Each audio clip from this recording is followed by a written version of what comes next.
In roughly 10 minutes, I managed to create 4 notebooks with editable text. And let's just take into consideration that I did the research beforehand and also prepared all the graphical elements. This way, the creation process is significantly smoother and also faster.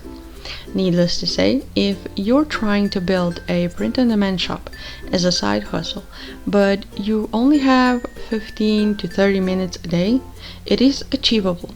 If you break the steps into days, for example, on Mondays you do the research and decide on which type of products you'll be making.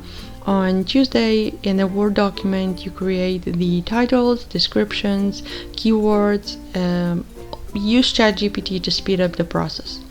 On Wednesdays, gather all the graphical elements you'll need for your designs, and on Thursday, you make the designs in Zazzle and then save them like I'm doing in this video. On Friday, you go back to Zazzle and then copy the text that you did on Tuesday to each corresponding design and post it for sale.